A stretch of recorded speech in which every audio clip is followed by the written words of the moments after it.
Hello, everyone. I'm Rusty Peace, and today we're talking with Lincoln Memorial University Athletics Director Jasher Cox. Jasher, welcome.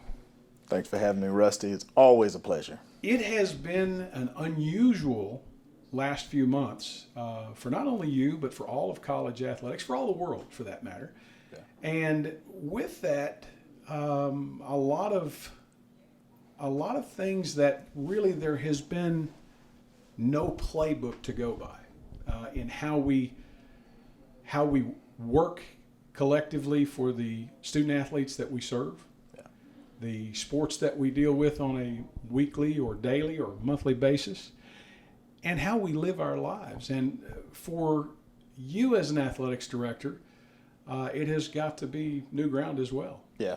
I think no playbook to go by, no template is the perfect description. But here's the positive thing, starting with the governing body in Indianapolis, the NCAA. These people are meeting every day to figure out next steps. Behind the scenes, it doesn't seem that way, especially to fans and parents, moms and dads. They don't always know that, but I can assure you the NCAA is working daily to navigate through this process. And then it trickles down to the league level, right here in our conference, the South Athletic Conference. Commissioner Britz, the athletic directors, and our council, we meet every Thursday via Google Hangouts. And on top of that, the compliance portion of things in our league, they're meeting also every week on Thursday. And then there are subcommittees within our league to try to navigate us through these difficult transitions from a sport perspective. So there's activity going on. The positive thing is that we're now getting to a point where we're discussing what it looks like to return.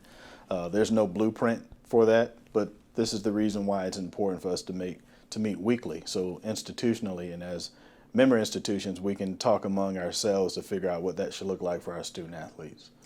Earlier this week, there were some decisions made, which we'll get to in a minute, that will affect the schools and universities throughout the country in terms of what they're allowed to do over the next several weeks and so forth. But before we do that, let's go back a few weeks and maybe even a couple of months back to March when the decision was made to cancel March Madness, so to speak, and for the most part, do something that was unprecedented in most of our lives. Mm-hmm. Do you think at that point there were a lot of folks who aren't directly related to college athletics that understood why this was being done, and if it weren't, what ramifications could take place? Yeah, initially I would say no. They didn't realize what was going on. I think a lot of us were probably in that same boat until you witnessed and you looked around and you noticed people that look like you, that sit next to you in your daily walk, started passing away from the virus. People that we look at on TV, they're slowly dropping from the virus. No, initially I don't think people knew what was taking place, but at the same time we knew it was the right thing to do. In my opinion, when there was an NBA player that first contracted the virus and made this thing really spiral out of control, and then the NBA electing to postpone its season, I think that was a glaring sign of what was to come from intercollegiate athletics. And obviously, we followed suit. It was the right thing to do. But I've always said this. While our kids were disappointed, they get the right to be disappointed. They didn't finish their seasons. The ultimate goal is obviously to obtain a degree. But you come here to compete and try to win championships, and they didn't get that opportunity, which is why, in my opinion, they get a chance to be upset. That does not mean they didn't understand what was taking place, and they understand. I've had that FaceTime interaction with all of our student athletes since that's happened, virtually, if you will.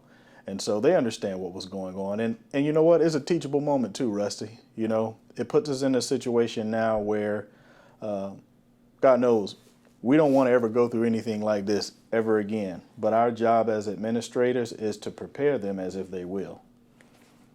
As an administrator, when you look at all the moving pieces, Lincoln Memorial is a prime example with 21 sports, hundreds of student athletes, numerous coaches, numerous administrators, all of these teams traveling to the four winds, competing on a regular basis each year, and all of the national and international student athletes that they compete against. When you look at those degrees of separation and what could happen should one of them contract a virus and how it could spread like wildfire, I think it's very easy for the average person then to see why the decisions have been made that have been made. So now on the other side of the coin, months later, finally, amongst the pressure of getting back to some sense of normal being, schools are now starting to follow suit with other businesses and places throughout the world and trying to seek that normal life again. And with that, some decisions made earlier this week that will affect us directly. Yeah. It's also our job to, first and foremost, to make sure those that are taking care of our student athletes, making sure they're protected. So we're in constant contact with each other. Sports medicine with Donnie, who oversees that portion of our department. We want to make sure they're good first. And if this has to look like New York City in our parking lot with tents, making sure we're testing kids, we're going to do just that. We're installing plans to make sure they're safe. And I can assure you, we want to make sure that mom and dad is okay with sending their babies to Lincoln Memorial University. And I can also assure you we've got great leadership with Dr. President Hess institutionally making sure that there'll be things in place to make sure that happens. So let's talk about some of those changes that we mentioned a minute ago. I mean, when you look at the reduction in the number of outings that various teams have, right away the one that kind of stands out to me the most would be sports like baseball, where they were reduced to 50 some odd games a year down to about 40. Right. Why the decision to limit, and if you can, I don't know if you can, but if you can, speak specifically on that decision. Yeah, well, so, there'll be some institutions that may not feel the effects immediately of COVID-19 and that financial burden, considering that some of these schools, well, most of us, we've been shut down since, the middle of March. But this is a glaring sign that something had to be done from a budgetary standpoint. First and foremost, obviously safety comes into that. When you talk about reducing the amount of games, you reduce potentially the amount of people that you're exposed to.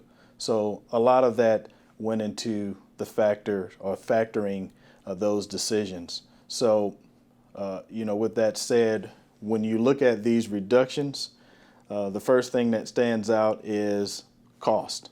While that may not immediately be the case for every member institution, we're a family as a part of this league. So if we're going to do something, uniformity means everything to make sure we're all on the same level playing field. The other portion of that is safety. If we're going to be traveling, obviously the amounts of times that we take away those travel opportunities, potentially it reduces the odds of us contracting those that may be exposed to a virus. In terms of the actual decisions that were made, I know that athletic directors from universities throughout the country were involved, league commissioners, presidents, etc. Was it a general consensus to do this, in your opinion? Was this something that was pretty well heavily swayed one way or the other? Yeah. There were the majority of the people in the league, I would say yes. And you got to consider, we haven't been to work since the middle of March, when your doors are closed, just like any other business. And I don't want to compare an institution to the likes of Best Buy when you say businesses, but it is a business. The bottom line means everything, and that's how our students benefit. So, but when you talk about doors being closed down for so long, it's the inevitable when you talk about there being some kind of impact with reduction. And yes, it will start with the reduction of games. That's the first thing that you try to identify. And if you're reducing regular season contests, it puts you in a situation where we may not lose our conference tournament and championships, because ultimately when you throw out the phrase student athlete experience, postseason play is everything. So if it means cutting back a little bit on the regular season in order to have a post-championship, then I don't see why most wouldn't be in favor of that. Let's look at basketball. Basketball is a sport that, coincidentally, when Lincoln Memorial came into the South Atlantic Conference, there were roughly 8 teams. I think we were the 9th. Now we're kind of equated as a super league, being one of the bigger leagues in the country in Division II athletics. And that's something that the NCAA has supported here over the last few years for Division II sports. 22 conference games. The basketball has been limited to 22 contests. How does that affect maybe the strength of the team that would emerge as the conference champions / maybe regional contender, national title contender? Yeah, I mean, that's a good question. I probably have to defer to our expert, Josh Schertz, who knows a lot about it, more than I do per se. But here's my knowledge about athletics. When you're good, you're good. And Lincoln Memorial men's basketball has been a solid, good product. And the other positive to this is we're talking about 1 year. So I don't see this being a trend taking place over the next 3, 4, 5 seasons. We're talking about 1 year that we've got to make an adjustment, hopefully. And I don't see that being a deal breaker in terms of what we look like postseason, because historically this team has been able to win, and Josh Schertz is a big part of that and his coaching staff. I want to, before we move on, I want to ask about one other sport, and I'm talking about, for instance, bowling, in particular women's bowling. Women's bowling was not reduced a tremendous amount. In fact, they're playing very close to what they normally do in terms of dates. Yeah. And yet, the teams that they compete against are more spread nationally than most opponents that LMU faces. Yeah. And they're in very close proximity. I don't know if there was consideration taken to that by the committees, but certainly that had to be taken into consideration when the ultimate decision was made. Yeah, and another thing we've got to do, we've got to really take a strategic look at more of a localized approach with what we do with scheduling, not just bowling, but all of our sports. And, fortunately in Harrogate, we have a facility where we can host meets. So if there's an opportunity for us to potentially host more versus traveling, then there's an opportunity as well to knock down some of those numbers when you talk about cost. Probably a safer environment for all athletes involved, in particular ours here, where we would stay within a community that really has not suffered the full effects of the virus that we have seen throughout parts of the country. Jasher, what are some of the other things that were discussed earlier in the week that would affect not only Lincoln Memorial but other schools throughout the country?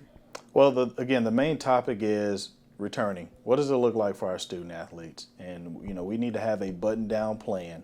If A happens, LMU is going to do this. If B happens, LMU is going to do X, Y, Z.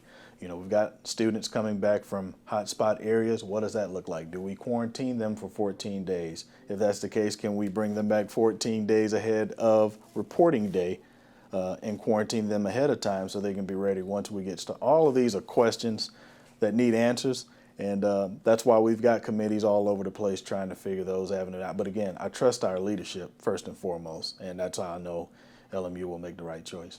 We're going to be speaking with Donnie Grigsby, the Assistant Athletics Director and Director of Sports Medicine here at Lincoln Memorial next week.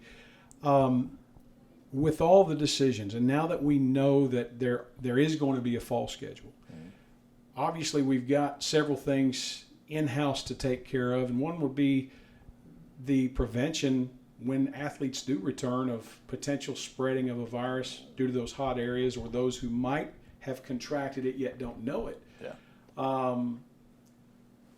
Is there a plan in place at the moment that you're aware of to start putting that together? No, it's still in discussion. And while we've got a little time, we don't have much, but we're still working on that process. And again, a button-down plan is the favorite phrase that I like to throw out there. Rest assured, the kids will be safe. We feel good about that. Institutionally, we'll make the right decisions.